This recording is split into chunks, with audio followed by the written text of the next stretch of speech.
Hey, how's it going? I've got another update today for the Yolobox Pro, so let's not mess around. Have a look at this, see what's in it, and have a look at all the new features they've got. Okay, here it is. I'm just going to quickly power it on by holding down the button at the bottom. We're all used to that now. Logo comes up.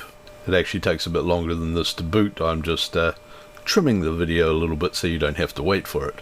So here it is. I know there's a new update. I haven't installed it yet because I've been waiting for you guys so I can show you. I'll just hit the profile button up here, open that up, and it brings up the update thing straight away, as it always does. So here we have version 1.53 of the Yolobox Pro software. You can now reuse project settings, which is something we've been wanting. It supports animated GIFs, it supports Superchat Overlay. You can now delete live streams in batches, so you don't have to delete one at a time if you've got a whole pile of them on the screen. You can delete the scoreboard team logo, which was a problem before. We couldn't do that.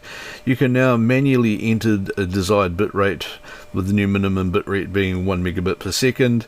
And there's been some other bug fixes and performance improvements. That's the kind of stuff we love seeing in this. Okay, let's do the install. Click the button, and it's going to take a couple of minutes to run. This is where we wait patiently, and while we're doing this, you can hit the subscribe button and the like button and leave any questions or anything you've got down below as well.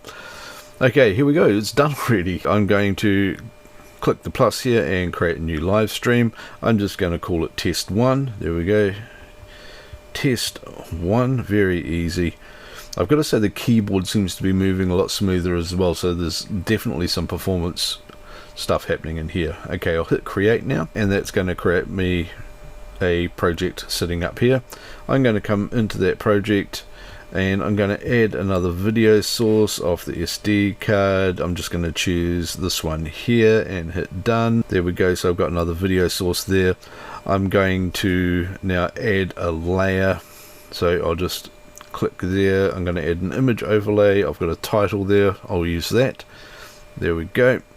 There's a nice title. I just want to scale that down a little bit and push it up into the corner. So I'm just making a couple of little changes here to things that I've got.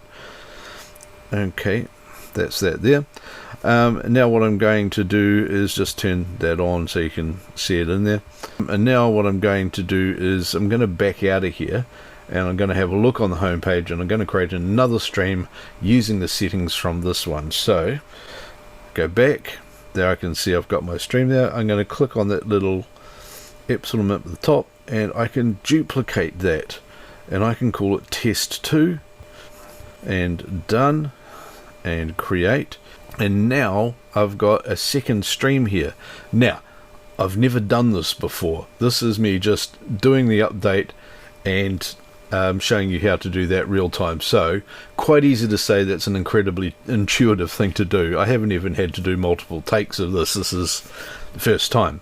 Okay, let's have a look at something else we've got on the list. The next thing I want to look at is an animated GIF overlay. I've downloaded a really good GIF. I'm going to show you now how to create the overlay with it and then how to use it. First of all, just open up the project. And I've got a couple of video feeds there. That one there is me. So what we'll do is come into the overlays. I'll create a new overlay. I'm going to create an image overlay, and I'm going to grab the subscribe button that I downloaded. There we are. And hit done.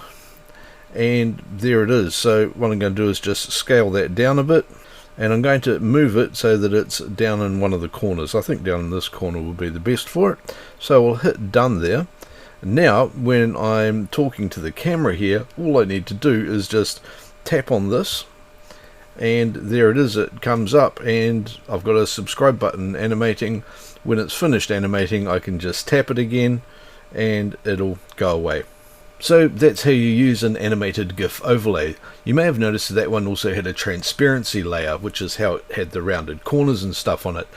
You can also use animated GIF overlays for frames and things like that, so you could have a fancy frame around somebody that was animated or sparkly or something like that, and also transparent so you can see through it. The next thing is the Superchat overlay. This is really cool. When you've got comments in a live stream coming through and you can see them on the Yolobox, you can now select one that's a super chat comment and it will come up and display as that on screen, just like this. Now I not actually running a live stream with super chats on it at the moment. That would be a bit silly while doing the demo, but if I come into here, it says that there's no comments on the stream, which obviously isn't live, and I can hit on the super chat comment thing up the top here, and it will show you the type of comment. So you can choose one of these here, and it will display on screen like that. So that's how they'll come up. And when it's a super chat, as you can see, it's got the amount of the super chat in there. You can also change the formatting of it. I'm not going to bother with that at the moment, and change a different template and that sort of thing, and just hit done, and that would be available. So when somebody does give you a super chat on YouTube, you can make sure that they get the credit they deserve by displaying it on screen like that. Okay, let's have a look at the next thing. Now, if you've had a busy day streaming, your YoloLiv screen might look like this, and you're done with all of these. Now say you want to get rid of them. Instead of going and selecting and deleting each one individually, you can now delete them in a batch, just by holding that down, and then you just go and click the text box on each one, like that, and delete the whole lot all at once. Make sure that's actually what you want to do, because once they're gone, they're gone. There you go, nice clean Yolobox, and you can start creating another live stream. Awesome! And you can now set the bitrate to whatever you want, starting with a new minimum bitrate of 1 megabit per second. I'll show you how. All you need to do is create a new live stream, just like that, and we'll call it my stream,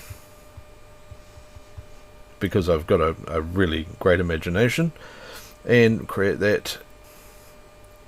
We'll open that stream up and have a look at the settings for it, and down here we can come to encoding settings. We'll click on that, and now you can set the bitrate to whatever you want. That can go all the way down now to 1 megabit per second, and you can scale that all the way up to 8 megabits per second. And of course you can still change the frame rate here as well. So that gives you the option to stream at 1 megabit per second if you're somewhere where you don't have great bandwidth. So you're going to get a lower quality stream, but much smoother by being able to choose that bandwidth and encode it properly for just if you're out somewhere where you just can't get a great signal. Anyway, other than that, there's a few bug fixes and things that they've put in under the scene, a few performance changes, but this is a really good release, plenty of features, as we've come to expect from YoloLiv. So I hope you found this interesting. If you have and you want to see more videos like this, click here to subscribe. Don't forget to leave any comments and questions down below in the comment section. And now you can head off and watch this video and then this video, because they're really cool and interesting, and they're going to teach you stuff, and I'll see you in another one soon.